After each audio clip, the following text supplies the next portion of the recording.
Kita akan coba untuk yang sesi saya adalah ini. Oke, saya datang hari ini dengan Pak Susyono. Pak Susyono itu yang paling ganteng pakai topi. Itu bosnya saya tuh. Dan saya bagian bayar kalau biasa pergi-pergi Pak. Dan Pak Gagah. Nah ini Pak Gagah. Jadi Pak Susyono adalah area manager kita duduk di Lowland di Sumatera Utara. Dan Pak Gagah nih ada calon area manager untuk wilayah Bagan Batu dan Tapanuli Selatan. Tapanuli Selatan juga. Labuan Batu. Labuan Batu juga. Luas ya. Ya. Ini kan pohon idaman. Mungkin Bapak nggak kelihatan, ya. Tapi ini adalah pohon idaman yang ingin kita punya. Tapi bagaimana kita sampai mencapai ini? Karena ada pohon hutan, ada pohon yang dikebunkan. Pohon hutan tuh baik-baik saja, tidak dirawat tuh. Kenapa pohon yang dikebunkan dirawat juga ada yang mati dan sebagainya bermasalah? Kan susah kita. Nah, kita coba permasalahan apakah yang Bapak punya. Makanya tadi saya tanya kira-kira apa sih permasalahan? Ya sebagian lah keluar, tapi sebagian tidak. Tapi kalau izinkan saya kira-kira ini saya tulis 10 permasalahan yang akan Bapak hadapi biasanya sebagai petani berkebun durian. Yang pertama adalah cara tanam, cara merawat dan cara memanen. Bapak belum memanen. Ya, kalau Pak Taufik sudah memanen. Oke, ini sudah dijelaskan tadi di slide-nya Pak Panca. Nanti Bapak buka, Bapak perhatikan di sana, nanti Bapak baca kembali. Cara tanamnya bagaimana, merawatnya dan sebagainya, kita sambil berjalan saja nanti untuk kita diskusikan. Terus kemudian yang kedua, kapan dipupuknya, betul? Kapan sih saya mupuk? Kemudian di mana saya mupuk Pak? Pasti bertanya itu. Terus kemudian berapa banyak dipupuk? Terus kemudian dengan apa? Ya, perusahaan pupuk banyak Pak. Salah satunya adalah tempat saya bekerja di namanya perusahaan PT Merauke Tetap Jaya. Kalau Bapak sudah kenal namanya NPK profesional, cuma satu-satunya profesional di Indonesia ya ini. Kalau Bapak kenal NPK Mutiara ya kami. Kalau ada masalah silakan cari saya dengan Pak Susyono dengan Pak Gagah. Kami kebetulan perusahaan pupuk swasta tidak disubsidi. Ya. Kita ada kembangkan kurang lebih ada 30-an 4. Perhatikan Pak, satu perusahaan aja punya sekian banyak jenis pupuk. Mau belajarnya dari mana Pak? Belum lagi perusahaan yang lain, belum lagi perusahaan lain. Nah masing-masing itu mengembangkan formulanya sendiri. Ya. Nah biasanya kalau kami itu di sini kita kembangkan ada yang namanya pupuk tunggal. Nah Bapak harus kenalkan saja, oh kayak begini tuh. Supaya nanti kalau di pasaran tidak ditipu atau ya saya akan membayar sesuai dengan apa yang saya beli bukan? Itu yang kita inginkan. Jangan nanti saya keluarkan malah dikasih palsu dan sebagainya. Sekarang pupuk mahal, hati-hati Pak. Banyak yang memalsukan pupuk. Belilah di pupuk di toko-toko yang Bapak kenal, orang kenal minta bonnya. Jadi kalau misalnya Bapak beli palsu, Bapak bisa nuntut tuh. Belum lagi tanaman rusak bukan? Nah jadi berhati-hatilah untuk itu. Nah ada namanya pupuk tunggal. Ada pupuk tunggal, ada pupuk majemuk. Kalau sisi saya itu adalah pupuk namanya anorganik. Ada nanti lagi perusahaan lain kembangkan pupuk organik. Ada lagi pupuk hayati. Itu sisi yang terpisah. Nah kalau Bapak bicara dengan pupuk anorganik, ada namanya pupuk tunggal. Mulai dari urea, kenal kan? N, namanya urea. Mereknya mungkin MPK, urea PIN. Nah, isinya apa Pak yang dimakan oleh tanaman? N. Tapi N dalam bentuk apa? NH4, amonium. Bapak harus kenal. Ya. Yang kedua misalnya ZA. Ini adalah Merauke ZA burung. Apa yang pupuk apa ini? Nah, namanya Merauke ZA karena punyanya Merauke, perusahaan lain juga punya. Nah, yang ditetapkan oleh pemerintah adalah amonium sulfat. Dia ada 2 kandungan, tapi biasanya di kita golongan pupuk disebut dengan pupuk tunggal walaupun ada 2 hara, yaitu nitrogen dan sulfur. Tapi kita hitung sebagai N nitrogen pupuk tunggal. N-nya dalam bentuk apa? Amonium. Kenalkan ini. Jadi kalau Bapak mau amonium ya silakan. Kalau sawit pakai ini, urea, ZA dan sebagainya. Pakai nitrat ya mahal. Tapi kalau durian Boleh Bapak pakai, bukannya dilarang. Tapi ada kelemahan nanti. Karena amonium ini membesarkan dinding sel, basah. Jadi artinya kalau misalnya bawang gitu Pak, Bapak panen bawang pakai amonium banyak, apa yang terjadi? Waktu panen gedut-gedut basah. Begitu disebut simpan dengan dikeringkan, dia akan menyusut lebih banyak. Nah itu adalah cerita-cerita nanti yang akan Bapak pelajari. Terus kemudian ada namanya kalium ya, KCl. Pernah dengar? Pernah kalau petani. Yang belum petani, inilah KCl. Indonesia tidak punya Pak sampai hari ini. Jadi KCl yang beredar di Indonesia adalah KCl Jerman. Ini kebetulan warnanya Jerman. Kalau agak gelap sedikit seperti kayak merah batu bata itu adalah KCl Rusia. Satu lagi yang beredar KCl namanya KCl Kanada. Nah, dia udah batu-batuan kayak mineral begitu. Itu KCl semua benar isinya.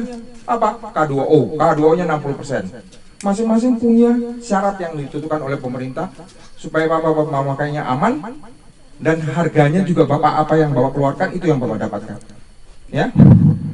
Terus kemudian satu lagi kiserit. Ada kiserit? Oke, solumak. Oke, ini yang pada yang butir padat enggak ada. Oke. Nah, ini adalah magnesium. Kalau di sawit tahu kiserit. Kiserit macam-macam, ada yang dari Cina, ada yang dari Jerman dan sebagainya. Yang ini adalah yang tepung. Oh, ini solumak ya, ada yang tepung, ada yang granular. Kandungannya berapa? Ya kandungan sekitar 27% MgO-nya, 17% sulfurnya. Jadi magnesium sulfat. Tapi bentuk padat. Ya. Kalau Bapak ingin kulit durian Bapak cerah, kinclong hijau, waktu nanti pematangan kasih ini hijau Pak. Oke. Nah itu kira-kira rok fosfat. Ini adalah bentuk rok fosfatnya yang dipakai untuk penanaman awal tadi. Murah Pak, pupuk paling murah di antara semua pupuk ini adalah rok fosfat. Ya. Terus kemudian macam-macam formula-formula. Ada yang 16, ada yang grower 15920, ada yang 13324, profesional ini 92525. Apa itu 92525? Kenapa 1616 banyak sekali angkanya? Ya kan? Dinamakan sebagai ini syarat internasional. Dikatakan adalah kalau kamu ingin membuat NPK majemuk, yaitu kan kalau tadi kan urea sendiri kan, fosfat sendiri, RP, TSP juga sendiri. Terus kemudian ada KCl. Kalau Anda ingin buat pupuknya disatukan, ya di pabrik disatukan, namanya NPK. Maka syarat penulisannya adalah 3 angka. Makanya 92525. Apa artinya?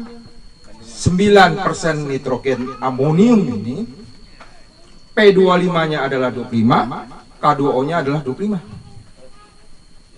Nah, karena di pupuk yang dinutrisi tanaman tentu ada sekitar 21-an yang harus dipenuhi tanaman, tapi di Indonesia, di dunia baru sekitar 16 yang harus dipenuhi. Ada NPK, Ca, MGS, nanti Bapak hafal lah, besi, koper, boron, manganese dan sebagainya. Ya, tidak ditulis. Kenapa? Karena kita menjual NPK, itu yang paling umum. Jadi kalau bilang makan nasi, makan ikan, makan sayur, cuman itu. Yang lain-lain, magnesium dengan sulfur tidak dicantumkan. Kalsium harus dipisahkan. Nah, ini adalah pupuk kalsium. Kenapa tidak boleh disatukan? Karena bisa menggupal, Pak. Sebagai contoh gini. Mana kamu? Oke, ini adalah kamu larutkan apa? Oh, ini kalsium nitrat. Nah, Ca tidak boleh disatukan dengan sulfur. Itu satu. Yang kedua adalah Ca tidak boleh bergabung dengan fosfat. Yang paling contohnya, paling mudah sedihnya adalah Ca dengan sulfur. Kenapa? Nah, kita perhatikan. Kamu tolong. Ini sudah dilarutkan sama gizi gagah. Campurkan. Ini kalsium. Iya. Hop. Masukkan ini. Ini ZA. Iya. Oke, hop. Nah, biarkan dia. Kenapa tidak dibuatkan satu jenis pupuk saja, Pak? Kan daripada repot-repot Bapak harus yang begini-begini. Setiap tanaman membutuhkan makanan yang berbeda. Setiap tahap pertumbuhan membutuhkan makanan juga yang berbeda. Dan kemudian ada unsur hara yang tidak boleh Satu. oleh sebab itu dipisah-pisah. Nah, ini perhatikan. Jadi begini kalau Bapak campur. Kalsium sulfat. Ya. Jadi puding, Pak. Ya. Maka dulu tidak bisa dibuatkan pupuk bersamaan. Makanya Ca dalam kandungan pupuk selalu rendah bila ada sulfur. Maka dulu didapatkan pupuk Ca dari mana? Kita harus buatkan sendiri terpisah. Nah, sekarang perhatikan. Ini adalah Ca juga yang biasa dipakai kita. Karena plus boroni wajib pakai di boron, Pak. Wajib dipakai di durian, Pak. Nah, sekarang pertanyaannya. Ca ini juga ada kan di dolomit? Betul kan? Oke, saya ada dolomit juga. Mana dolomit? Wah, ini si Gaga dolomit bagus sekali nih. Ini dolomitnya halus sekali nih, geng. Oke, kita larutkan sekarang. Ini kau minum itu. Kau buang. Jangan dibuang airnya. Kamu larutkan. Kalau larutkan dolomit juga, larutkan dolomit biar tahu. Nah, yang dimakan oleh tanaman adalah bukan satu butirnya urea, bukan satu butir ini, Pak, punya mulut, bukan kan? Tapi harus menjadi larutan dulu, kemudian baru diisap oleh bulu akar. Nah, itulah proses tanaman memakan tanaman. Jadi kalau dia tidak larut, bagaimana tanaman itu mau makan? Nah, pakailah pupuk yang larut mudah larut paling tidak. Nah, pupuk-pupuk jenis majemuk tadi tunggal ada majuk, ada lagi namanya pupuk water soluble. Pupuk-pupuk yang 100% larut air, Pak. Jadi larutan pasti habis. Nah, dia lebih mahal lagi tentunya. Nah, saya tidak akan bicara yang larut air karena dipakai untuk hidroponik. Tapi di sini ada pupuk yang namanya seperti kayak besi. Ini Bapak sering nanti di kebun durian akan pakai. Bapak kekurangan unsur besi, nanti lihat defisiensinya, gejalanya bagaimana. Ini wajib pakai. Terus kemudian biasa CU untuk pahitkan. Bapak mau pahit durian. Ini. Tapi ingat, Pak, ini pupuk mikro ya. Ada unsur hara NPK, Ca dengan Mg dengan sulfur, itu disebut dengan unsur hara makro. Makro karena besar. Tapi unsur hara yang lainnya itu mikro, disebut unsur hara yang seperti kayak Na, Cl. Bapak makan garam? Kalau makan garam kebanyakan enak nggak? Nggak enak. Sedikit enak. Nah, seperti itulah kira-kira analoginya. Terus kemudian larut aja. Larut. Nah, kalau dolomit Bapak boleh coba nanti. Silakan, pasti nggak larut. Karena kita tahu. Terus biasanya Bapak akan pakai MKP ini larut air. SOP nanti biasa dipakai. Kalau kurang hijau daunnya Bapak durian, magnesium sulfat, tapi ini larut air. Beda dengan yang tadi, solomak dengan kiserit. Terus kemudian biasanya adalah MAP tidak. Zinc juga. Bapak daunnya kecil? Kecil-kecil? Mengecil? Berarti di tanah kekurangan zinc. Unsur pupuk organik yang Bapak pakai kurang keluarkan zinc dia. Tanaman meminta zinc, daunnya mengecil, pakai zinc supaya dia membesar. Ya. Terus kemudian kita punya SOP. Mau manis, mau bagus kualitasnya, sebelum dia mau matang kasihkan Mg. Ya. Jadi ini K2SO4. Ini juga KCl, Pak. Ini kalium, sorry. Ini kasih kalium. Sama-sama dengan ini sebenarnya. Tapi ini K dengan Cl. Kalau ini K2SO4, K dengan sulfur. Ada penambahan sulfur, bagus sekali untuk durian. Karena sulfur untuk aroma. Kalau ini jarang dipakai, Pak, di durian. Sorry. KCl. Kenapa tidak jarang sekali kita? Ya boleh, bawa pakai silakan. Tapi kan ada klornya sedikit, boleh, Pak. Tapi kalau Bapak punya uang, jangan pakai KCl. Kenapa? Karena klor di dalam tanaman itu memperbesar dinding sel. Kalau dindingnya selnya besar artinya apa? Gemuk. Artinya apa? Ya basah. rasanya itu blenyek gitu. Jadi bagus pakai K2SO4. Terus kemudian kita ada yang namanya water soluble NPK, NPK yang water soluble. Kalau Bapak bingung-bingung, kalau gitu saya mau cari Pak yang pupuk daun ya. Nah, kita ada Profit hijau. Nih, Profit hijau pakaikan di sini bagus.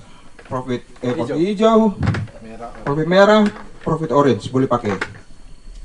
Kalau Bapak mau pakai yang mikro semuanya unsur mikro semua, Pak, saya nggak mau pakai satu-satu pusing lah. Ya, sebulan sekali saya semprotkan di daun. Ini kayak untuk foliar ya, untuk semprot daun. Vitoflex. Pakaikan, selesai masalah kita. Oke, itu adalah pembagian.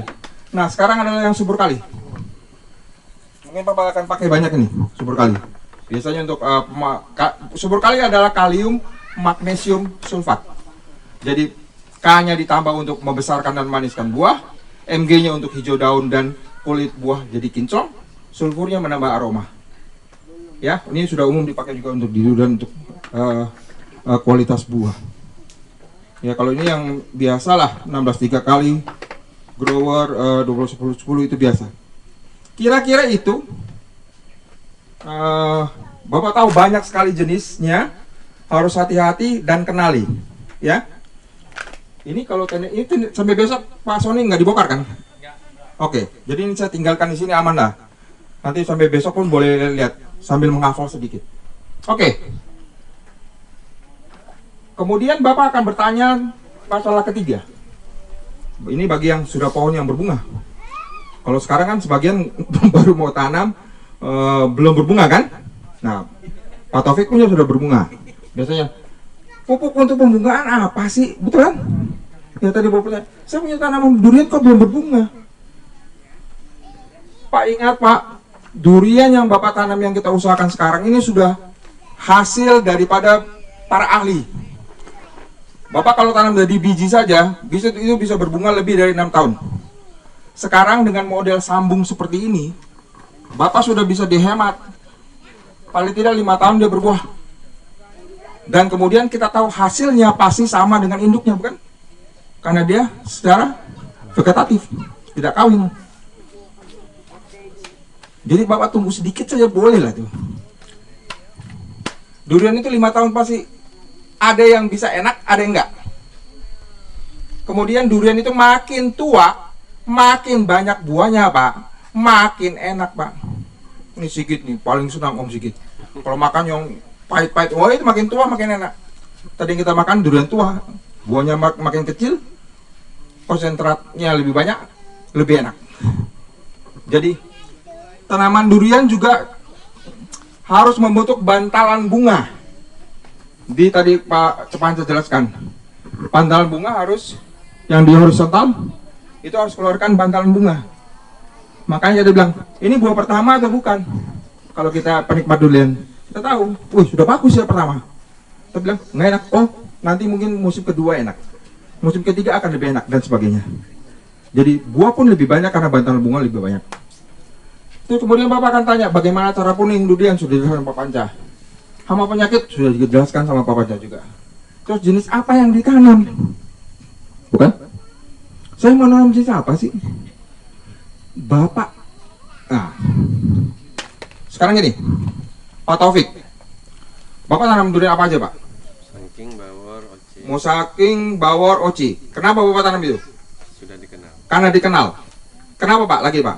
Karena sudah pasti rasanya. sudah pasti rasanya. Karena lagi apa? Mudah jualnya. Mudah jualnya. Itu. Nah kalau Bapak tanam kemudian tidak dapat harga mahal, buat apa?